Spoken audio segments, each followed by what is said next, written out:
Hello everyone, welcome to अमृत ज्ञान। आज के टॉप 50 में आपका हार्दिक स्वागत है। और आइए आज हम स्टार्ट करते हैं एमसीक्यूज का पहला क्वेश्चन, जो कि किस तरीके से है आइए स्क्रीन पर देखते हैं। आइए, फर्स्ट क्वेश्चन इज क्या है, आइए देखते हैं। The temperature of a gas is directly proportional, यानी कि किसी गैस का तापमान किसके प्रत्यक्ष अनुपाती होता है। यानी कि किसी गैस का तापमान है तो वो किसके अनुपाती होगा, किसके अनुपाती होगा, यानी कि किसके प्रोपोर्शनल होगा। तो आइए ऑप्शन देखते हैं। द प्रेशर, दाब के होगा। द वॉल्यूम, यानी कि आयतन के होगा। The kinetic energy of it's molecule, यानी कि जो गतिज ऊर्जा के जो मॉलिक्यूल्स होते हैं, अणु होते हैं, उससे। ये डेंसिटी ऑफ द गैस, यानी कि जो गैस का घनत्व है उसके अनुपाती होगा। तो आइए यहाँ पर देखते हैं बेटा, यानी कि गैस का जो तापमान है वो अनुपाती पूछ रहा है। क्या पूछ रहा है? जो गैस के मॉलिक्यूल्स होते हैं वो स्वतंत्र अवस्था में गति करते रहते हैं या फ्री मोशन में राउंड करते रहते हैं, ना? तो यहाँ पर जो हमारा ऑप्शन नंबर सी है वो बिल्कुल राइट आंसर। ठीक है बेटा, इसका राइट आंसर क्या होगा? C is the answer. Kinetic energy of its, जो कि the temperature of gas is directly. Okay, आइए नेक्स्ट देखते हैं बेटा। आइए next. The force of attraction between two masses is directly proportional to, दो द्रव्यों के बीच आकर्षण बल किसके प्रत्यक्ष अनुपाती होता है या अनुपाती होता है। यानी कि कोई भी दो द्रव है ना बेटा, अगर कोई भी द्रव है, द्रव्य का मतलब होता है पदार्थ, मैटर। ठीक है बेटा, क्या होता है? मैटर, यानी कि द्रव्य। ठीक है बेटा, दो द्रव्यों के बीच बिटवीन masses is directly, यानी दो द्रव्यों के बीच जो आकर्षण बल होता है वो किसके अनुपाती होता है। आपको एक फार्मूला लिखाया था, F = G(m1m2)/r²। तो इस फार्मूले से आप देख लीजिए, बल की बात हो रही है, बल और इसके द्रव्यों के बीच, द्रव्यों के बीच का मतलब द्रव्यमान, है ना बेटा। तो यहां से आइए देखते हैं ऑप्शन नंबर क्या है, the square of the distance between, तो यानी कि बल और इसका स्क्वायर, किसका? डिस्टेंस का। तो आप देख रहे हैं ये प्रोपोर्शनल है इसके? नहीं है बेटा, तो ये इसके प्रोपोर्शनल नहीं है, इनवर्सली प्रोपोर्शनल है ना। The mass of each object, यानी कि जो इसका द्रव्यमान है उस वस्तु के द्रव्यमान के क्या होता है? आकर्षण बल के प्रोपोर्शनल होता है। ठीक है बेटा, तो आप समझ गए होंगे। यहाँ पर जो हमारा फार्मूला हमने लिखा है m1m2/r², तो इसका ये द्रव्यमान है m और m, दो द्रव्यों के बीच आकर्षण। तो इसका ऑप्शन नंबर बेटा बी बिल्कुल सही है और यही हमारा राइट आंसर। ठीक है, the sum of their masses, यानी कि उनके द्रव्यमान को आप देखिए, नहीं यहाँ पर क्या है बेटा कि गुणनफल दे रखा है, ठीक है, मल्टीप्लाई है। The difference of their masses, यानी कि उनका क्या होना चाहिए? अंतर होना चाहिए। तो यहाँ पे अंतर कहाँ पे है? देखो ये m1 m2 ये मल्टीप्लाई है, गुणनफल। ठीक है, तो इसका राइट आंसर हमारा क्या होगा? The mass of each object. Next question देखते हैं। The pressure of a gas is inversely proportional to, किसी गैस का दाब किसके विपरीत क्रमानुपाती, यानी कि किसके क्या होगा? क्या होगा बेटा? इनवर्सली प्रोपोर्शनल, यानी कि विपरीत क्रमानुपाती। उसके आयतन के होगा, टेम्परेचर के होगा, घनत्व के होगा, डेंसिटी, इट्स मास, यानी कि है ना, its volume, its temperature, its density, its mass. तो बेटा इसका जो आंसर दे रखा है प्रेशर ऑफ गैस, यानी कि पी, ठीक है। और यहां पर जो आप देख रहे हैं, इसका जो राइट आंसर हमारा है वो वॉल्यूम, ठीक है ना। वॉल्यूम जो दाब है वो इसकी क्या होगा, विद्युत के अनुपाती। तो इसका जो यानी पीवी, तो इसके क्या होगा, विद्युत के अनुपाती होगा। तो इसका राइट आंसर हमारा क्या होगा, वॉल्यूम, ठीक है बेटा। नेक्स्ट ऑप्शन देखते हैं। The unit of work is, कार्य की इकाई क्या है, ये आप कई बार पढ़ चुके हैं, ठीक है बेटा। तो कार्य की इकाई क्या होती है, the unit of work is, answer A option number बिल्कुल सही है। कार्य का मात्रक या कार्य की इकाई जूल होती है और ये ऊर्जा का मात्रक, ठीक है। नेक्स्ट ऑप्शन देखते हैं। नेक्स्ट क्वेश्चन है the total number of protons in the nucleus of an atom is called, किसी परमाणु के नाभिक में प्रोटॉन की कुल संख्या को क्या कहते हैं, यानी एटॉमिक नंबर कहते हैं, मास नंबर कहते हैं, न्यूट्रॉन नंबर कहते हैं, एटॉमिक मास कहते हैं। यानी कि ऑप्शन नंबर ए, यानी कि एटॉमिक नंबर क्या कहते हैं, एटॉमिक परमाणु संख्या। अगर हम किसी नाभिक में प्रोटॉन की जो संख्या होती है वो परमाणु संख्या के बराबर होती है। आपने परमाणु संख्या को जेड से प्रदर्शित करते हैं और प्रोटॉन की संख्या को बी से, तो ये जेड इक्वल टू प्रोटॉन, ठीक है बेटा। नेक्स्ट ऑप्शन देखते हैं। The work done to move a charge in an electric field is called, ठीक है बेटा। एक आवेश को विद्युत क्षेत्र में स्थानांतरित करने के लिए किया गया कार्य है। एक यहाँ पर बेटा एक आवेश की बात हो रही है, आवेश यानी कि Q हो गया, और कार्य करने के लिए W, ठीक है बेटे। तो यहाँ पर आप समझ जाओगे तो किसकी आवश्यकता होगी, V बराबर W अपॉन Q। आपने एक फार्मूला पढ़ा था, V बराबर W अपॉन Q, ये फार्मूला होता है।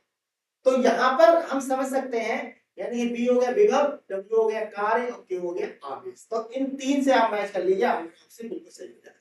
देखिए ऑप्शन नंबर इलेक्ट्रिक पोटेंशियल, विद्युत विभव ऊर्जा, ठीक है बेटा। तो विद्युत विभव ऊर्जा यानी विद्युत विभव एनर्जी, तो ये क्या हो गया बेटा, तो यानी कि यहाँ पर पोटेंशियल एनर्जी की बात हो रही है, यानी पोटेंशियल एनर्जी यानी कि P, और काइनेटिक एनर्जी गतिज ऊर्जा, ग्रेविटेशनल गुरुत्वीय त्वरण यानी गुरुत्वीय विभव ऊर्जा, और नेक्स्ट है मैकेनिकल एनर्जी, यांत्रिक ऊर्जा। तो इसका मतलब जो नेक्स्ट ऑप्शन नंबर है, तो यहाँ पर आवेश की बात हो रही है, तो इसका ऑप्शन नंबर ए, ठीक है ना। इसका option number A electric potential, ठीक है बेटा। आइए नेक्स्ट ऑप्शन देखते हैं। Next question is the principle of superposition is applicable to, अधिभार सिद्धांत किस पर लागू होता है, इलेक्ट्रिक फील्ड पर, प्रिंसिपल ऑफ सुपरपोजिशन यानी कि अधिभार सिद्धांत। तो यहाँ पर क्या क्या ऑप्शन होगा, विद्युत क्षेत्र होगा, मैग्नेटिक फील्ड यानी चुंबकीय क्षेत्र होगा, तरंगे होगी, ऑल ऑफ द एबव। बिल्कुल बेटा, इसका राइट आंसर हमारा है ऑल ऑफ द एबव। ये प्रिंसिपल ऑफ सुपरपोजिशन के लिए ये लागू होते हैं, ये बताते हैं कि चुंबकीय क्षेत्र और विद्युत क्षेत्र और तरंगे, ये अधिभार सिद्धांत यानी सुपरपोजिशन के लिए लागू है, ठीक है बेटा। आइए नेक्स्ट ऑप्शन देखते हैं। विद्युत धारिता की इकाई क्या होती है, विद्युत धारिता आप समझ गए होंगे, यहाँ पर कैपेसिटी की बात हो रही है, कैपेसिटेंस, ठीक है बेटा। The unit of electric capacitance, ठीक है। तो इलेक्ट्रिक कैपेसिटेंस क्या है, विद्युत धारिता का मात्रक क्या होता है, फैराड होता है, एम्पीयर होता है, कूलम होता है, ओम होता है बेटा। यहाँ पर जो ऑप्शन नंबर ए है वो हमारा विद्युत धारिता का मात्रक होता है, और जो एम्पीयर होता है वो धारा होती है, कूलम आवेश होता है, वो आप जानते हैं प्रतिरोध होता है, प्रतिरोध का मात्रक ओम होता है, ठीक है। नेक्स्ट आगे देखते हैं। The process of converting solid directly into gas is called, ठोस को सीधे गैस में बदलने की प्रक्रिया उत्पादन कहलाती है। यानी the process of converting solid directly into gas is called sublimation. ठीक है बेटे, इसका आंसर हमारा क्या होना चाहिए, सब्लिमेशन होना चाहिए, जिसको हम हिंदी में पातन के नाम से जानते हैं। ठीक है बेटा, तो ऑप्शन नंबर क्या होगा, आइए देख लेते हैं। सब्लिमेशन इसका राइट आंसर होना चाहिए। ठोस को सीधे गैस में परिवर्तित करने की प्रक्रिया, मैंने आपको कपूर का एग्जाम्पल दिया था। तो कपूर क्या था, उसको ठोस होता है, उसको आप जलाइए तो वो सीधे द्रव में चेंज नहीं होगा, लिक्विड में चेंज नहीं होगा, वो सीधे कहां में चेंज होगा, गैस। उनको आप जलाएंगे और सीधे वो गैस बन के उड़ जाए। ये सब्लिमेशन की प्रक्रिया होती है, प्रोसेस ऑफ सब्लिमेशन, जिसे ऊर्ध्वपातन कहते हैं। ठीक है, आइए ऑप्शन नंबर ए सब्लिमेशन कहते हैं, इवेपोरेशन कहते हैं, कंडेंसेशन कहते हैं, मेल्टिंग कहते हैं। इसका ऑप्शन नंबर ए ए। ठीक है प्यारे बच्चों, आइए नेक्स्ट क्वेश्चन देखते हैं। Next, the rate of change of momentum is equal to, संवेग की बात हो रही है, संवेग परिवर्तन की दर किसके बराबर होती है। संवेग परिवर्तन यानी कि बल, एनर्जी ऊर्जा, पावर शक्ति, बल energy.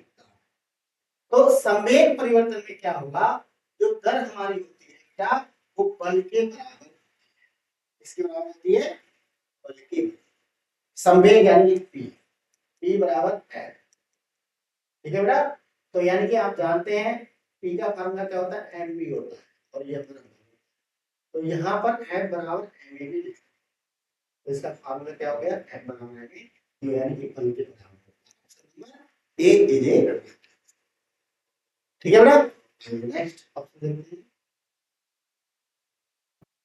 the capacitance of parallel plate capacitor depends on, एक समांतर प्लेट संधारित्र की घनता किस पर निर्भर है।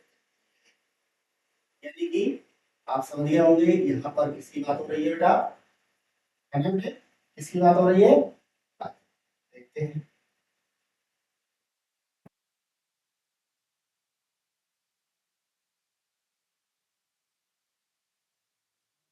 इसका ऑप्शन क्या होना चाहिए, यानी कि जो हमारा capacitance the capacitance of a parallel plate capacitor depends on, यहाँ पर जो समांतर प्लेट है उसकी संधारिता की बात हो रही है, कैपेसिटी की बात हो रही है ना। तो कैपेसिटी से मतलब क्या है, आइए हम देख लेते हैं कि एरिया ऑफ द प्लेट, बिल्कुल बात सही है, जो समांतर प्लेट संधारित्र की धारिता होती है कि उसका एरिया कितना है, क्षेत्रफल कितना है, अभी तो आप कैपेसिटी की बात करेंगे, कैपेसिटेंस कैपेसिटर। ठीक है, आइए next, distance between the plates, यानी दोनों प्लेटों के बीच की दूरी, बिल्कुल बात एक मिनट, बात सही है। The permittivity of the dielectric magnet, यानी द्विध्रुवीय इलेक्ट्रिक मैग्नेट का मतलब होता है चुंबकीय द्विध्रुव, यानी कि चुंबकीय द्विध्रुव है तो वो क्या होगा, परमिटिविटी के बराबर होगा, यानी ऑल ऑफ दैम। इसमें ऑप्शन नंबर बिल्कुल डी वाला हमारा मैच कर रहा है, तो इसका option number D is right answer, all of them, ये सभी। नेक्स्ट देखते हैं, the direction of magnetic field lines inside a magnet is, चुंबक के अंदर चुंबकीय क्षेत्र रेखाओं के साथ क्या है। हमने आपको बताया था कि चुंबक के अंदर की जो चुंबकीय क्षेत्र रेखा है ना, इस तरीके से,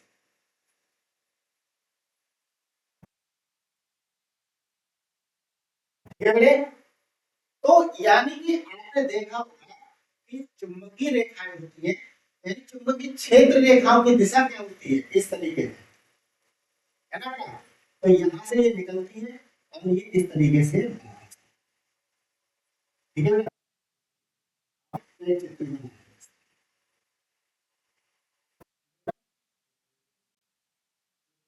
चुंबकीय बल रेखा या चुंबकीय क्षेत्र रेखा है या चुंबकीय बल रेखा है, तो यानी कि जो हमारा यानी कि ये देखिए आप अंदर की तरफ जा रही है तो इधर जा रही है साउथ से नॉर्थ की ओर, यानी कि साउथ से नॉर्थ की ओर जा रही है तो इसका ऑप्शन देखिए ऑप्शन नंबर क्या है A from north to south, from south to north, यानी साउथ से नॉर्थ, यानी कि इधर साउथ से तो बिल्कुल यही है, बिल्कुल क्या है ऑप्शन नंबर बी।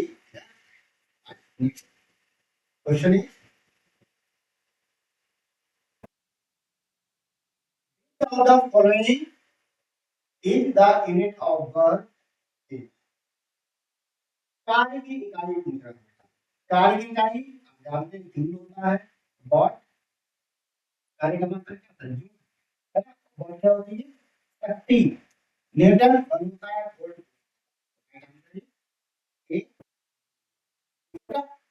नेक्स्ट देखते हैं the energy stored in a stretch spring is called, खींची हुई स्प्रिंग में संग्रहित ऊर्जा को क्या कहते हैं? यहाँ पे क्या हमने आपको एक इलास्टिसिटी पढ़ाई थी, प्रत्यास्थता पढ़ाई थी। प्रत्यास्थता में क्या होता है? वस्तु होती है उसको आप टैक्टाइल, टैक्टाइल का मतलब है खींचना, तन्य, टैक्टाइल का मतलब तन्ना, तन्य पदार्थ होते हैं टैक्टाइल। तो उसमें क्या होता है कि जब वो खींचते हैं तो दोबारा से उसको छोड़ देने पर वो अपनी अवस्था में वापस चले जाते हैं, तो इस घटना को इलास्टिसिटी कहते हैं, प्रत्यास्थता कहते हैं। और हम ऑप्शन पर देख लेते हैं क्या बताइए, इलास्टिसिटी पोटेंशियल, ठीक है, प्रत्यास्थ एवं ऊर्जा। तो यहाँ पर इलास्टिसिटी से आप समझ गए होंगे कि इलास्टिसिटी का मतलब इलास्टिक से, इलास्टिक, समझे। नेक्स्ट ऑप्शन देखते हैं। Next question is the phenomenon of reflection of light is, विकास प्रकाश के विवर्तन की घटना किसके कारण होती है? किसके कारण होती है? इंटरफेरेंस विवर्तन, रिफ्रैक्शन, रिफ्लेक्शन परावर्तन, अपवर्तन, वेव नेचर ऑफ लाइट, यानी कि जो प्रकाश आते हैं, प्रकाश के विवर्तन की घटना। विवर्तन का मतलब क्या होता है? फैल जाना। विवर्तन का मतलब क्या होता है? फैल जाना, यानी कि इधर उधर तितर बितर। तो ये क्या है इसका option number wave nature of light, ये ऑप्शन हमारा बिल्कुल राइट और यही बेटा राइट है, ठीक है। प्रकाश की तरंग, वेव का मतलब होता है प्रकाश की तरंग, तो प्रकाश की तरंग क्या होती है? तो प्रकाश की तरंग वेव नेचर ऑफ लाइट, यही हमारा ऑप्शन है, ठीक है। आगे ऑप्शन देखते हैं। नेक्स्ट क्वेश्चन, निम्नलिखित में से कौन सा नहीं बदलता जब कोई शरीर समान गति में गति, हाँ बेटा बिल्कुल बात सही है। यानी कि जब हम which of the following does not change when a body moves a uniform circular motion, मान लीजिए हम यहाँ पर हैं, अगर मान लीजिए ये इस तरीके से अगर ये चल रहा है, इसको आप इधर भी कर दीजिए, ठीक है, आप इसको ऐसे चलाइए, इधर से चलाइए, तो क्या होगा? इसकी गति तो हो ही रही है, तो गति हो रही है तो आप किसी भी उसमें डायरेक्शन में जा सकते हैं। तो यही इसमें पूछा गया है कौन सा नहीं बदलता है जब कोई शरीर समान प्रति गति में गति करता है। आप किसी भी बॉडी के द्वारा आप गति कराते है ना, तो उसकी गति प्रति गति होगी, तो बेटा चाल तो लगातार ही चलती रहेगी। तो इसका ऑप्शन नंबर मैच कर लेते हैं, देख लेते हैं क्या होता है। स्पीड, चाल, वेलोसिटी, वेग, काइनेटिक एनर्जी, गतिज ऊर्जा, एक्सेलरेशन।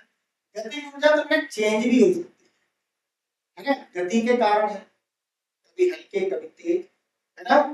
तो इसका ऑप्शन नंबर क्या है? ए बिल्कुल सही, चाल, ठीक है। Next the force that opposes the motion of an object is called, किसी वस्तु की गति, है ना, का विरोध करने वाला बल क्या कहलाता है? यानी कि हम सड़क पर चलते हैं, है ना, और चलने के लिए हमें किस बल की आवश्यकता होती है? सड़क और हमारे पैरों के बीच की जो सतह है, उस पर एक बल कार्य करता है जिसे हम फ्रिक्शन फोर्स कहते हैं, जिसे घर्षण बल कहते हैं। और घर्षण बल ही हमारी गति को का कारण होता है, वरना तो अगर घर्षण बल नहीं होता हम लोग चलते ही चले जाते, और चलते चले जाते फिर हमें रुकने का काम ही नहीं होता। जब हमारा काम ही नहीं बनता तो हम क्या होते हैं, चलते रहते हैं। तो गति का विरोध करने के लिए हमें फ्रिक्शन की आवश्यकता है। तो आइए ऑप्शन देख लेते हैं, मैच कर लेते हैं। फ्रिक्शन, घर्षण, टेंशन तनाव, ग्रेविटी तो आप समझ गए होंगे फ्रिक्शन फोर्स की बात हो रही है। ए energy possessed by a body its motion is called, किसी शरीर के पास अपनी गति के कारण जो ऊर्जा होती है उसे क्या, आप समझ गए होंगे। किसी शरीर के पास अपनी गति के कारण, जैसे मान लीजिए मैं गति कर, तो मेरी गति के कारण जो ऊर्जा होगी वो क्या होगी, क्या होगी बेटा, किसी पिंड या वस्तु या शरीर के कारण अगर उसकी गति के कारण ऊर्जा उत्पन्न होती है तो उसकी गति की लगती है काइनेटिक। आइए ऑप्शन नंबर देख लेते हैं। काइनेटिक ऊर्जा, स्थितिज ऊर्जा, पोटेंशियल एनर्जी होती है, ये स्थिति के कारण। तो स्थिति कहाँ है, यहाँ पे गति की बात हो रही है, मोशन की बात हो रही है, तो यहाँ पर स्थिति तो नहीं, मैकेनिकल यांत्रिक केमिकल।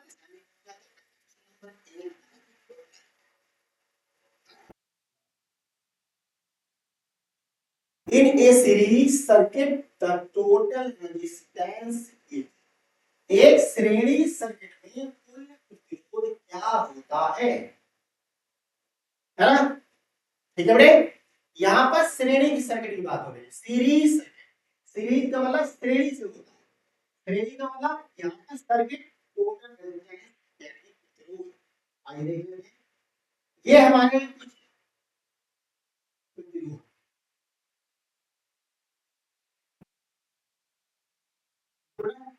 ये प्रतिरोध है श्रेणी क्रम में, ठीक है। तो सीरीज है, जैसे चैन सिस्टम सीरीज। अब यहाँ पर इसको आर कह दीजिए, इसको आर आर, अब इसका हमें सम करना है, सम करना है, तो यानी कि टोटल करना है। इसको R equal to R one plus R two R, यानी तीनों को आप सम कर दीजिए, देख लेते हैं, equal to the sum of individuals. बिल्कुल बिल्कुल बेटा, यही ऑप्शन हमारे को सही है। सेम है रेजिस्टेंस ऑफ द लार्जेस्ट, इससे बड़े छोटे की बात इस बार क्या तो है none of that two option number A right answer है, equal to the sum of individual. ठीक है बेटा, the frequency of a sound wave depends, ध्वनि तरंग की आवृत्ति किस पर निर्भर करती है, किस पर करती है, आगे देख लेते हैं option. The medium through which it travels, the amplitude of the wave, the frequency of the sound, the speed of the wave।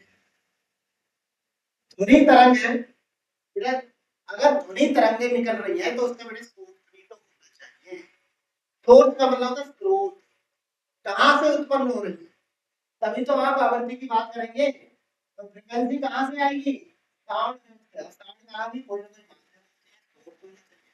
मैं इस समय बोल रहा हूं तो मैं क्या हूं, साउंड का एक स्रोत हूं, यानी सोर्स हूं, है ना। तो आइए देख लेते हैं option, medium through which it, amplitude of the wave, frequency of the, यानी स्रोत ऑफ द, यानी द फ्रीक्वेंसी ऑफ द, बिल्कुल option number C is the next question is the amount of work done in moving a charge between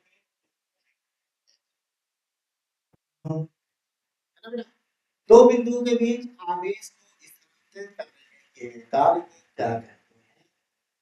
यानी कि दो बिंदु हैं, उनके बीच आवेश है, उसको स्थानांतरित किया जा रहा है, यानी एक दूसरे से दूसरी जगह क्या किया जा रहा है, मूविंग किया जा रहा है, मूविंग चार्ज। यहाँ पे बात किसकी हो रही है, मूविंग चार्ज बिटवीन, ठीक है। तो इलेक्ट्रिक पोटेंशियल डिफरेंस, बिल्कुल यहाँ पर जो स्थानांतरित करने के लिए कार्य होता है हमारा, वो V1 और V2 के अंतर के बराबर होता है, ठीक है बेटा। नेक्स्ट ऑप्शन देखते हैं, इलेक्ट्रिक पोटेंशियल, बिल्कुल यही हमारा राइट आंसर है। Next question is the power factor of A tube inductor in an AC circuit. AC circuit alternating current, अगर एसी सर्किट में एक शुद्ध प्रेरक का पावर फैक्टर क्या होता है, तो किसके बराबर होगा, एसी सर्किट अल्टरनेटिंग करंट, है ना। तो 0 होगा, 1 होगा, -1 होगा, इनफैक्ट तो कहां से कर सकते हैं, एसी सर्किट का होगा करंट की बात है, माइनस में हो नहीं सकता, 1 और 0 इन दो ऑप्शन में एक आया जाएगा। तो एसी सर्किट में शुद्ध प्रेरक तत्व की बात है, जो प्रेरित करता है ना, तो क्या कब करेगा, पावर फैक्टर क्या होना चाहिए, 0 के चाहिए। तो इसका right answer is A, 0। Next option, next question is the ratio of the velocity of light in a vacuum to its velocity in a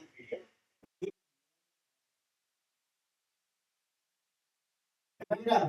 velocity of light in vacuum, निर्वात में प्रकाश की गति और किसी माध्यम में उसकी गति का जो अनुपात होता है, रिफ्रैक्टिव इंडेक्स के बराबर। रिफ्रैक्टिव, रिफ्रैक्ट करना, परावर्तित किरणें, रिफ्रैक्शन, परावर्तन, तो किसके बराबर होगा, ठीक है बेटा। आगे नेक्स्ट, एक धातु में, एक धातु से एक इलेक्ट्रॉन निकालने के लिए आवश्यक ऊर्जा को क्या, ये ऑप्शन बिल्कुल आपने किया भी था, the energy required to remove an electron from a metal is, एक धातु से एक इलेक्ट्रॉन निकालने के लिए आवश्यक ऊर्जा को क्या कहते हैं, वर्क फंक्शन कहते हैं, कार्य फंक्शन, वर्क फंक्शन, है ना बेटा। आयनाइजेशन एनर्जी, आयनिक ऊर्जा, बाइंडिंग एनर्जी, बंधन ऊर्जा, पोटेंशियल एनर्जी, स्थिति, तो वर्क फंक्शन। नेक्स्ट देखते हैं, इन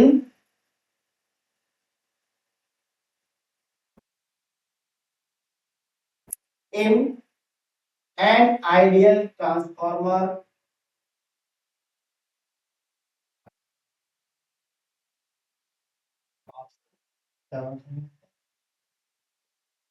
in an ideal transformer the power input is equal to, एक आदर्श ट्रांसफार्मर की बात हो रही है, तो इसमें शक्ति इनपुट के बराबर होगी, किसके बराबर होगी, तो आइए ऑप्शन देख लेते हैं, पावर आउट। तो भैया ज्यादातर जो आदर्श ट्रांसफार्मर होता है, आइडियल ट्रांसफार्मर की यहाँ बात हो रही है, तो शक्ति इनपुट क्या होगा, पावर आउटपुट, यानी कि शक्ति इनपुट, ये ट्रांसफार्मर की जो दक्षता होती है वो किसके बराबर होती है, इनपुट शक्ति के बराबर, है ना, आउटपुट और इनपुट, क्योंकि हमारा जो पावर यानी ट्रांसफार्मर है वो इनपुट और आउटपुट पर तो डिपेंड करता है। तो यहाँ पर बेटा इनपुट की होगी पावर इनपुट, पावर इनपुट यानी कि पावर आउटपुट, इन दोनों के जो बराबर होता है वही पावर आउटपुट, इसका इनपुट, ठीक है।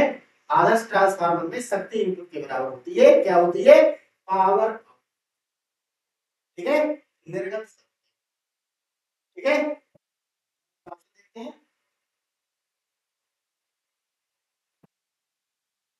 आगे next, the force required to move a body is called, किसी वस्तु को स्थानांतरित करने के लिए आवश्यक बल को क्या कहते हैं, क्या कहते हैं बेटा, अप्लाइड फोर्स कहते हैं, फ्रिक्शनल फोर्स कहते हैं, ग्रेविटेशनल फोर्स कहते हैं, नॉन। अब यहाँ पर किसी वस्तु को स्थानांतरित करना, यानी एक स्थान से दूसरे स्थान तक ले जा रहे हैं, तो उस पर आप क्या करेंगे, बल तो लगाएंगे, अप्लाइड फोर्स यानी कि लागू बल। ये हमने पढ़ा था आपको, बल कितने प्रकार के होते हैं। तो यहाँ पर लागू बल हो गया। जब तक आपने इस पर लागू बल नहीं किया तो ये एक स्थान से दूसरे स्थान तक कैसे चलेगा, तो इसको हम क्या कहेंगे, अप्लाइड फोर्स कहते हैं। क्या कहते हैं, applied. Next, the SI unit of electric charge, विद्युत आवेश की एसआई इकाई क्या होती है, कूलम होती है बेटा। कितनी बार बता चुके हैं आपको, क्या होती है, the SI unit of electric charge is, विद्युत आवेश की एसआई इकाई क्या है, कूलम। क्या है बेटा, कूलम। एम्पियर घन होती है, वोल्ट घन होता है, ओम प्रति। नेक्स्ट क्वेश्चन देखते हैं, the electric potential energy of a charge is maximum when the charge is, किसी आवेश की विद्युत संभावित ऊर्जा होती है जब हाईएस्ट पॉइंट इन द, यानी कि जो हमारा उच्च बिंदु होता है विद्युत क्षेत्र में सबसे अधिक। ठीक है, ऑप्शन नंबर ए क्या कह रहा है, एट द हाईएस्ट पॉइंट, यहीं से हमें राइट आंसर मिल जाएगा।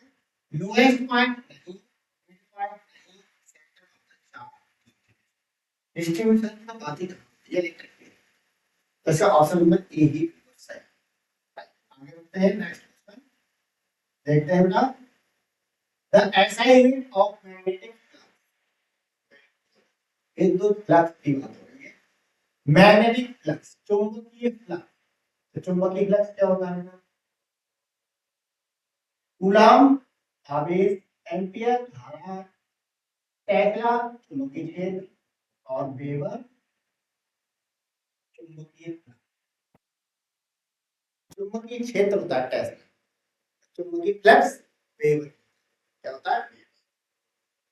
The speed of light in a vacuum, निर्वात में प्रकाश की चाल 3 × 10⁸ मीटर प्रति सेकंड है। 3 × 10⁸ कितनी होती है बेटा, 3 × 10⁸ मीटर पर सेकंड। आज ये ऑप्शन नंबर चेक कर लेते हैं। ए ऑप्शन हमारा बिल्कुल सही है, 10⁶ बिल्कुल राइट, रॉन्ग है 7 to 5, तो ऑप्शन नंबर ए हमारा। Next question is, the law that states that the total moment of the whole system is constant if no external force act on its is gone. वह नियम जो कहता है कि यदि बाहरी बल का काम नहीं करते हैं तो एक बंद प्रणाली का कुल संवेग स्थिर रहता है। इसे क्या कहते हैं, क्या ये संवेग का नियम, संवेग संरचना का नियम क्या रहता है, वह नियम जो किसी बाहरी बल काम ना करे और एक बंद प्रणाली हो तो उसका कुल संवेग क्या रहता है, स्थिर रहता है, मोमेंटम। यहाँ पर मोमेंटम की बात हो रही है, क्या ही बात हो रही है, मोमेंटम। तो आप समझ गए होंगे, मोमेंटम से आप ऑप्शन नंबर देख सकते हैं, Newton's law, law of conservation of momentum, law of conservation of energy, Newton's first law बेटा क्या कहता है कि अगर कोई बल है, कोई वस्तु रखी है, उस पर कोई भी जब तक बल नहीं लगाएंगे जब तक वो गति नहीं करेगी, और गति करेगी तो अगर आप उससे बल लगाएंगे तो है ना। तो आइए देखते हैं इसका ऑप्शन नंबर बी बिल्कुल, मोमेंटम। ठीक है, ऐसा हमारा आंसर बी हो जाएगा। तो law of conservation of, next question, the force of friction is, घर्षण बल क्या होता है, घर्षण बल क्या होता है, घर्षण बल में हमने आपको बताया था दो सतहों के बीच लगने वाले बल को घर्षण बल कहते हैं। इस तरीके से क्या है, घर्षण है, फ्रिक्शन फोर्स है, दो सतहों के बीच लग रहा है, क्या लग रहा है, दो सतहों के बीच लगने वाले बल को घर्षण बल कहते हैं। ठीक है बेटे, तो आइए देख लेते हैं, always opposite to the direction of motion. Answer बेटा ही मैच कर गया हमारा, यानी कि क्या होना चाहिए कि अगर कोई भी वस्तु है, अगर वो गति कर रही है तो जैसे मान लीजिए हम लोग हैं सड़क पर चलते हैं, ठीक है, तो हम चलते हैं तो हमारे पैर के द्वारा जो सड़क होती है तो हम क्या करते हैं, अपोजिट डायरेक्शन में गति करते हैं। आप इस तरीके से अपोजिट तो करेंगे, है ना, पीछे की तरफ पंजे को लाते हैं फिर आगे बढ़ जाते हैं इस तरीके से, तो अपोजिट डायरेक्शन होती है, तो अपोजिट डायरेक्शन ऑफ मोशन, है ना, यानी कि गति की दिशा के विपरीत। घर्षण कहाँ लगता है, गति की दिशा के विपरीत। क्वेश्चन देखते हैं, the electric field produced by A point charge decreases, बिंदु आवेश द्वारा उत्पन्न विद्युत क्षेत्र किसके साथ घटता है। यानी बेटा जो विद्युत क्षेत्र होता है, अगर उस पे अगर विद्युत आवेश उत्पन्न हो रहा है और उस पर विद्युत क्षेत्र है तो बेटा दूरी के साथ घटेगा। यानी कि जितनी दूरी आप बढ़ जाएंगे तो क्या होगा, विद्युत क्षेत्र कम हो जाएगा। अगर मान लीजिए करंट है, ठीक है, इसका कोई ना कोई एरिया होगा, दूरी होगी कि ये किस तरीके से कहां तक इसका विद्युत क्षेत्र है, और जैसे जैसे हम बढ़ते चले जाएंगे इसमें जो करंट होगी क्या होगी, समाप्त हो जाएगी। तो किस पर डिपेंड हो रहा है बेटा, दूरी पर। जितनी दूरी बढ़ जाएगी उतना विद्युत क्षेत्र कम हो जाएगा। तो ऑप्शन नंबर देख लेते हैं इसका, स्क्वायर ऑफ द डिस्टेंस, यानी कि the square of the distance, दूरी के। Next, the work energy theorem states कार्य कहलाती है कि कार्य के द्वारा जो बल है और उसकी गति का जो बदलाव होता है वो कार्य ऊर्जा प्रवृत्ति देन, कार्य ऊर्जा प्रवृत्ति क्या है, ऑप्शन देख लेते हैं, द वर्क डन बाय, यानी कि बल द्वारा किया गया कार्य, एंड और the change in kinetic energy, उसकी स्थितिज ऊर्जा में भी कार्य। ऑप्शन नंबर ए बिल्कुल। The phenomenon of reflection of light is best explained. प्रकाश के परावर्तन की घटना को किससे सबसे अच्छे से समझाया गया है, यानी कि जो प्रकाश के परावर्तन की घटना क्या है, तो परावर्तन के नियम होते हैं। परावर्तन की घटना में क्या होगा, लॉ ऑफ रिफ्लेक्शन, परावर्तन के नियम, क्या था, यानी कि कितने नियम थे परावर्तन के, कौन कौन से, आपतित किरण और अविलंब तीनों एक ही तल में होते हैं। दूसरा क्या था, यानी कि एंगल ऑफ इंसिडेंट और एंगल ऑफ रिफ्लेक्शन, दोनों ही क्या होंगे, बराबर। ठीक है बेटे, आइए तो इसका आंसर हमारा क्या होगा, डी ऑप्शन बिल्कुल, परावर्तन के लिए laws of reflection. Next question है, the SI unit of frequency, आवृत्ति की एसआई इकाई क्या है, तो आप जानते हैं फ्रीक्वेंसी का तो यूनिट तो हर्ट्ज, एम्पीयर धारा कूलम्ब आवेश जूल, तो ऑप्शन नंबर ए क्या होती है। Next, the value of acceleration due to gravity on the surface of the earth is approximate, पृथ्वी की सतह पर गुरुत्वाकर्षण के कारण उत्पन्न त्वरण का मान, यानी किसका मान बेटा, उत्पन्न त्वरण, यानी कि G is equal to आप जानते हैं कि त्वरण, गुरुत्वाकर्षण गुरुत्वीय त्वरण इसका मान कितना होता है, 9.8 मीटर प्रति सेकंड, यानी कि 9.8 मीटर पर सेकंड। ऑप्शन नंबर ए हमारा बिल्कुल ठीक है। नेक्स्ट क्वेश्चन देखते हैं, the refractive index of a medium is the ratio of, ठीक है बेटा, यानी कि किसी माध्यम का अनुपात किसका अनुपात है, इसका होता है the speed of light in यानी कि प्रकाश का सघन माध्यम से speed of light in the प्रकाश की यानी कि वैक्यूम का मतलब है सघन है ना और मीडियम उसका माध्यम यानी कि कोई भी प्रकाश है अगर अपने वैक्यूम लाइट और वैक्यूम के हिसाब से चल रहा है और उसका कोई माध्यम है किसी दूसरे के माध्यम तो उसके क्या होगा ये हमारा क्या होता है ठीक है तो इसका आंसर यही है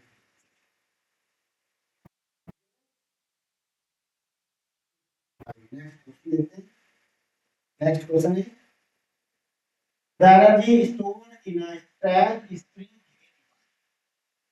ये खिंची हुई स्प्रिंग में संग्रहित ऊर्जा द्वारा दी जा सकती है इसका ऑप्शन नंबर ए बिल्कुल सही है हाफ के एक्स स्क्वायर यहाँ पर जो के होता है वो स्प्रिंग का बल नियता क्या होता है के इज इक्वल टू स्प्रिंग का बल नियता बल नियता क्या होता है बल नियता एक्स मान क्या होता है उसकी दूरी होती है कि उसमें कितनी दूरी खींच गया इसने है ना बेटे कह सकते हैं इसका आंसर ए या right answer A is equal to half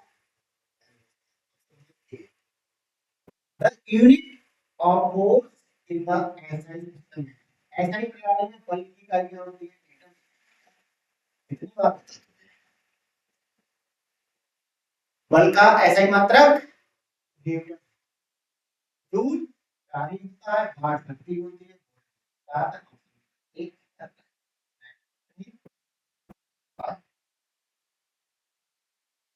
Which of the following is a vector quantity? निम्नलिखित में से कौन सी एक सदिश राशि है? बल मेरा एक सदिश राशि बाकी ये सब चार अदिश मास अदिश फोर्स इज अ राइट ये वाली क्या है सदिश राशि इसमें दिशा और परिमाण दोनों ही होते हैं वेक्टर क्वांटिटी का मतलब सदिश है ना परिमाण वैल्यू और दिशा डायरेक्शन वैल्यू और डायरेक्शन दोनों ही होते हैं तो उसे हम क्या कहते हैं वेक्टर क्वांटिटी कहते हैं सदिश राशि होती है इसमें दिशा और परिमाण होते हैं कि बल का मतलब क्या है हमें किस दिशा में बल लगाना है ऐसा तो नहीं कि हम किसी को बल द्वारा किसी को गति कराना तो गति कराएंगे तो हमें क्या करना पड़ेगा उसकी कोई ना कोई पोजीशन होगी तभी वो वस्तु गति करेगी और जब तक उसकी पोजीशन पर आप बल नहीं लगाएंगे तो वो गति पोजीशन नहीं कर सकती ठीक है ना इसका option number C is a right answer four in a displacement time graph the slope विस्थापन समय रेखा आपने देखा होगा विस्थापन यानी कि विस्थापन b विस्थापन क्या है वेलोसिटी v समय t और रेखा चित्र में क्या प्रदर्शित करेगा b विस्थापन वेलोसिटी t और तो आप समझ गए होंगे यहाँ पर ठीक है वेलोसिटी इसका राइट है next question which of the following is not scalar quantity यानी कि स्केलर राशि नहीं है तो स्केलर राशि नहीं है तो यानी कि काय की बात हो रही है सदिश की यहाँ पे भी सदिश हो गया तो बेग इसके पहले ही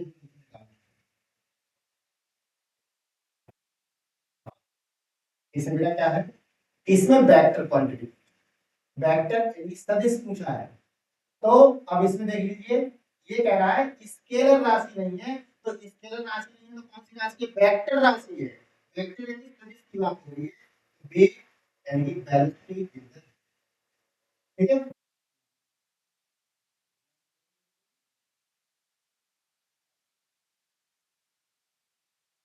the center of mass of a system of particle moves as if all the mass of the system concentrated at that।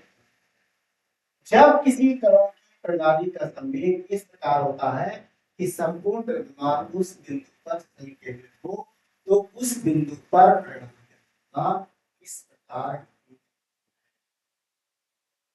आप समझ गए होंगे यहाँ पर किसकी बात हो रही है। तो आप देखेंगे a system of is acted upon by an external force। external force यानी बाहरी force, यानी कि क्या होता है बाहरी। ठीक है, जैसे जब किसी कणों की प्रणाली का संवेग इस प्रकार होता है संपूर्ण द्रव्यमान उस बिंदु पर संकेंद्रित हो। The system is acted upon an external force। The system is in equilibrium। There is no external force acting on the system। बिल्कुल, यानी कि अगर कोई भी कण है तो उसका संवेग किस प्रकार होगा बेटा, उसका जो संपूर्ण द्रव्यमान है उस बिंदु की ओर केंद्रित होगा। तो केंद्रित होगा तो उसमें क्या होगा, कोई भी एक्सटर्नल फोर्स होगा ही नहीं। तो उसमें क्या होगा, एक्सटर्नल फोर्स नहीं होगा, यानी भारी बल नहीं होगा। ठीक है, तो इसका राइट आंसर हमारा there is no external force acting on the system, ये हमारा right answer. The phenomenon of dispersion of light is responsible for। प्रकाश के विवर्तन की घटना किसके लिए जिम्मेदार है। प्रकाश के विवर्तन का मतलब होता है फैल जाना, है ना, फैल जाना। तो क्या फैल जाना, प्रकाश का फैल जाना। आइए देखते हैं फॉर्मेशन ऑफ इंद्रधनुष। आपने देखा होगा इंद्रधनुष का बनना।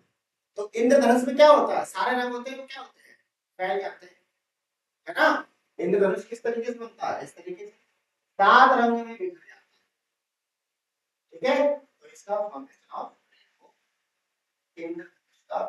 Next, the force acting on a body is proportional. किसी बल का एक शरीर पर प्रभाव होता है तो किसके अनुपात में होगा, उसके त्वरण के त्वरण की। ठीक है, किसकी बात हो रही है, त्वरण की। नेक्स्ट क्वेश्चन देखते हैं। The electric potential difference between 2 points in an uniform electric field। Potential difference, विद्युत क्षेत्र दो बिंदुओं के बीच directly proportional to the distance between the point, एक समान विद्युत क्षेत्र।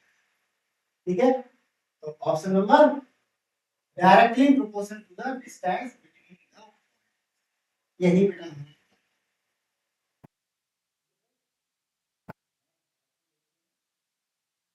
The force required to compress or distress a spring। एक स्प्रिंग को संकुचित या खींचने के लिए आवश्यक बल क्या होता है। क्या होता है बेटा, आप जानते हैं कि यहाँ पर एक स्प्रिंग की बात है, स्प्रिंग, और उसमें क्या है, खींचने के लिए आवश्यक बल। तो हम क्या करेंगे, directly proportional to its extension और कंप्रेशन, यही बेटा हमारा, यानी कि उसके क्या होगा, डायरेक्टली प्रोपोर्शनल। ठीक है, extension compression. Next question, next second last.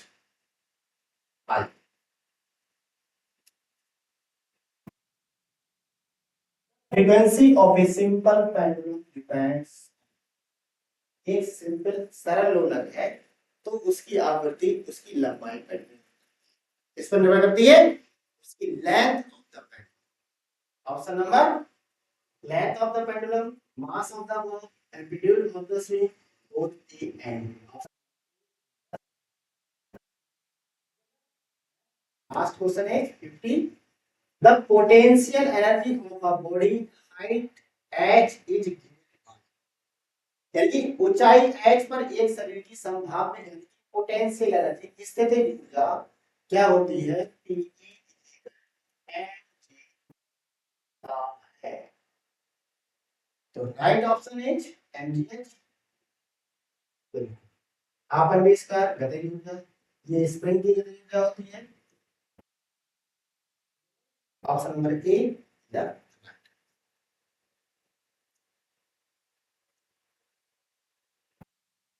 ठीक है बेटे, आज के टॉप 50 में आज यहीं तक, और next top 50 very most important MCQs के साथ फिर मिलेंगे। तब तक के लिए जय हिंद।